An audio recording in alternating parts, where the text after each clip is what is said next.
തെളിനീരൊഴുകും റാന്നിക്കായി ജലമിത്ര പദ്ധതി.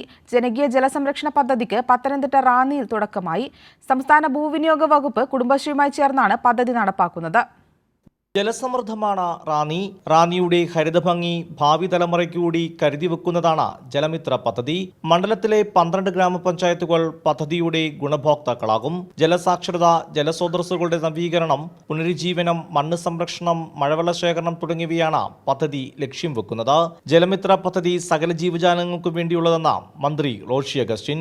റാന്നിയിലെ എല്ലാ കുടുംബങ്ങൾക്കും ജീവജാലങ്ങൾക്കും എന്ന് എക്കാലവും ആവശ്യമുള്ള ഒരു വിഷയത്തിൽ കക്ഷി, രാഷ്ട്രീയ, ജാതി, മത, വർഗ, വർണ്ണ വ്യത്യാസങ്ങളൊന്നുമില്ലാതെ ഒരുമിച്ച് ചേരാൻ സാധിക്കുന്ന ഒരു കേന്ദ്രീകൃത ബിന്ദുവിലേക്കാണ് തലമുറകൾക്ക് വേണ്ടിയുള്ള പദ്ധതി എന്ന റാന്നി MLA പ്രമോദ് നാരായണൻ.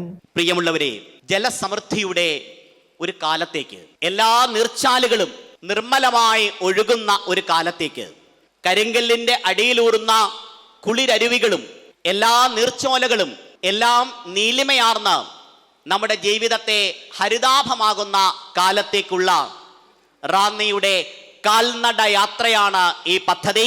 ഭൂഗർഭജലനിരപ്പ് ഉയർത്തി ജലലഭ്യത ഉറപ്പുവരുത്തുകയാണ് ജലമിത്ര പദ്ധതിയുടെ പ്രധാന ലക്ഷ്യം. കൈരളി ന്യൂസ്, പത്തനംതിട്ട.